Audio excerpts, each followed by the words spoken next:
meron akong ipapatikim sa nanay ko. Nilagyan ko ito ng isang kutsarang asin. Tara. Yan. Malayo-layo yung lakaran. Sa palagi ko tapon-tapon na ito bago pa makarating sa titikim. Ay! Nakatapon na. Ay! Sinabaw ang isda. Ayun na nga guys.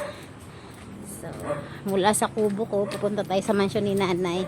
Pero nakalak pa yata. Nay! Ama! Ama! Ah, nakalak nga. Kakatok muna tayo. Nay! Pakitikman po, Nay, kung okay na yung sabaw. Ay, madilim. Teka lang, hintayin na natin ito, no?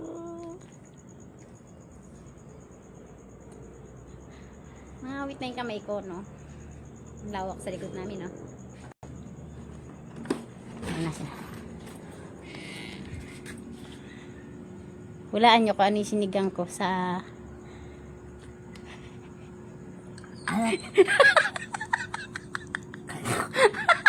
Bakit ganyan?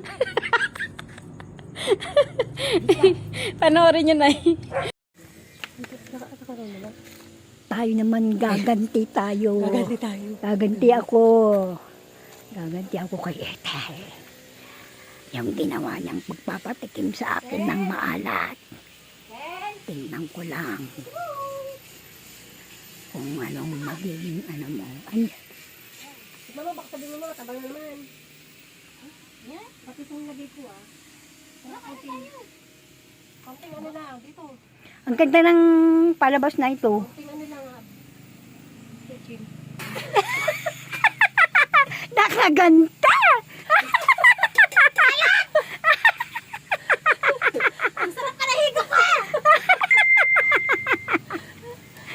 Nakaganti kami. Nakaganti ako. Woohoo! Ang alat! Grabe!